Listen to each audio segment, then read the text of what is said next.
Show me the money! Alright.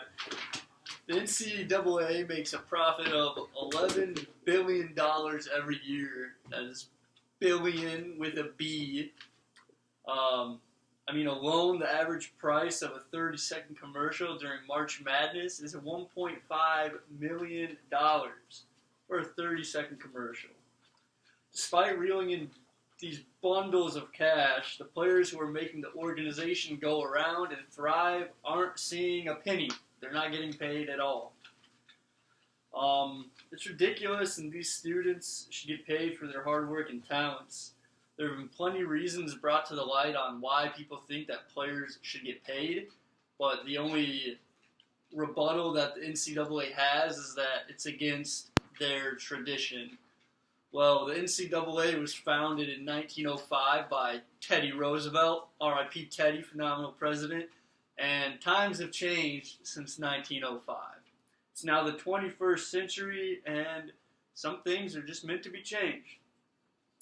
If you work 40 hours plus a week, you get a pretty fat paycheck, don't you? Well, why should it be any different for athletes? College athletes should be paid because they are, in fact, working a full-time job. Studies show that athletes work on average of 43 hours a week on their game. 43 hours a week with some overtime.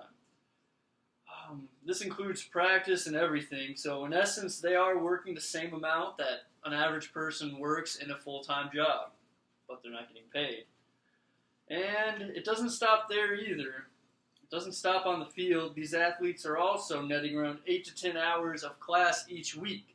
So if you combine the class time with the time on the field or the court, these players are averaging 90 hours a week.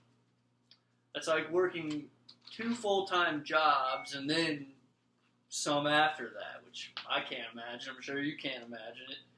And they're not getting paid anything to do it. These kids are busting their asses, folks. They're busting their asses. In the classic Fab 5 ESPN documentary, great documentary. If you haven't seen it, I really suggest you check that out if you're a basketball or Michigan fan. Chris Webber brings to the light in a classic scenario that he couldn't stand walking around campus and seeing people wear his number 4 jersey, while meanwhile he is so broke that he can't even afford to go out and buy a pizza. Yet people all over town are sporting his $100 number 4 jersey that is popular because of him. It's his jersey.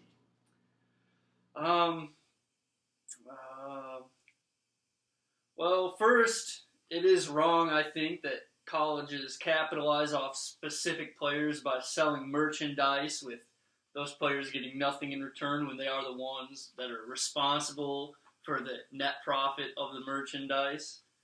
Many of these college athletes they're just struggling. Like Chris Webber said, they're not rich. A lot of them are from the projects, poor backgrounds. They're tough scenarios to grow up in, and the only reason they're in college in the first place is because they have a scholarship.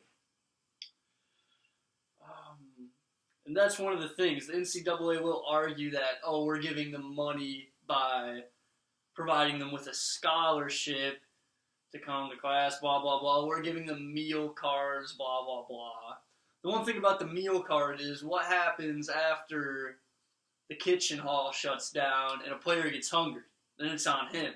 And when you're working 90 hours a week, you're going to be hungry pretty much every night after the hall shuts down. You're going to be hungry.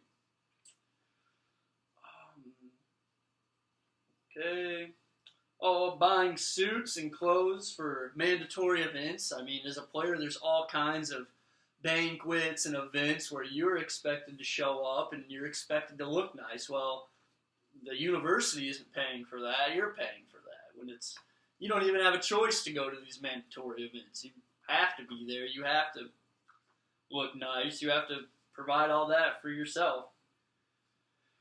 That's coming out of your pocket.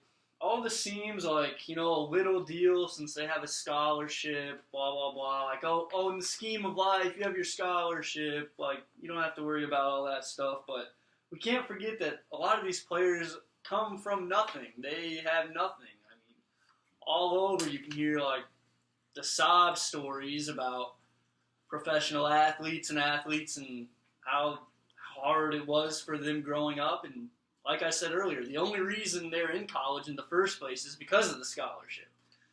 They don't have a penny. They can't afford anything. So that's the only reason they're there. Many of them are dead broke, and they deserve more than just a scholarship for bringing so much of light and revenue to the university. So if the players aren't getting any money, and the money also is not going into education and research for the university, then where's all the money going? And the answer is coaches, athletic directors, and administrators, which the yearly salary for coaches, administrators, and directors, it's going up every single year. This is pretty much where all the money is getting dumped into. Some universities, like Alabama, have programs where they dump some of the money, not much of the money, back into the education system. But overall, the staff, stadiums, this is where all the money is going into. It's really crazy. It's a shame. Every year their pay is going up. Coaches are getting paid.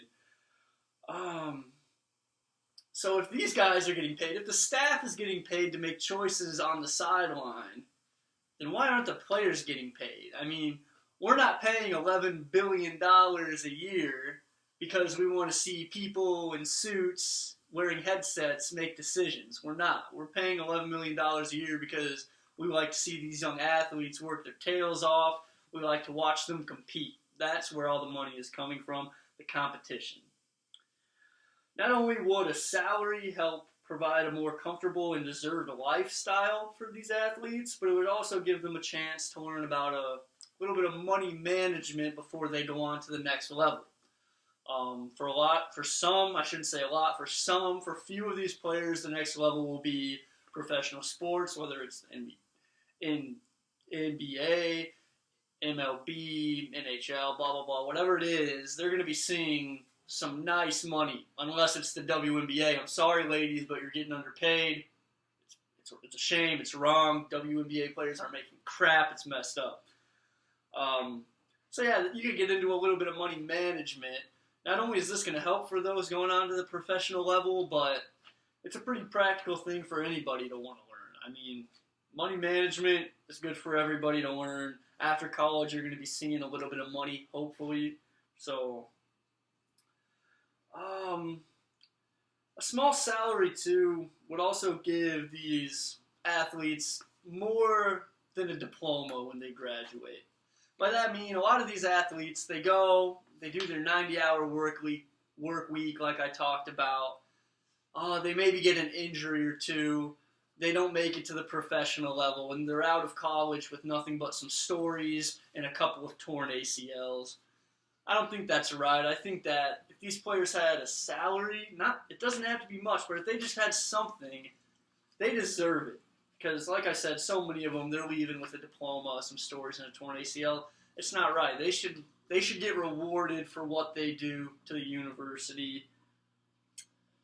At the end of the day, there's so many athletes who put their heart and souls into college sports and come out with no award, like I was saying.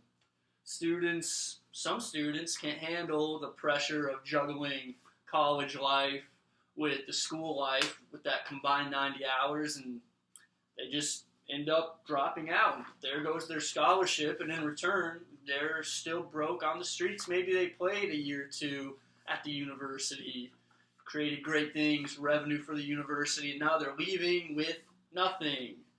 It's not fair. They should have a little bit of money in their pocket for what they did to the university. It's the least that the university could do for them. Student athletes don't need to be given massive deals. We're not talking, they don't need to be given these huge deals, but even just a little bit of revenue would let them be acknowledged by the university for what they're doing. When it comes down to it, like I said earlier, we aren't paying $11 billion a year to watch the coaches make decisions. We're paying to watch the players make plays on the field, compete, and be competitive. And that's the last point I'm going to end on. A lot of people argue that the competition will go down. The levels of competition will go down if students start getting paid. They think, oh, they're going to be getting paid, blah, blah, blah. They're not going to try hard. They're getting their money. They don't care. Well, I don't think that makes any sense at all. I mean, we see all over professional sports where good players get paid more than bad players, blah, blah, blah. And that, I think, is an incentive for the player to work his tail off, to get some money, get some paper. The better you play, the more money you make. We're going to see players competing more than they ever have in the past, in my opinion, and in many people's opinion. You're going to pay me more money for me to work hard? Well, I'm going to work harder than I ever have to make as much possible money as I can. It's all about the moolah. The words of great Jerry Maguire and the words of Stevie. Show me the money. These athletes need to get paid. It's not fair. They need to get paid. See you guys later.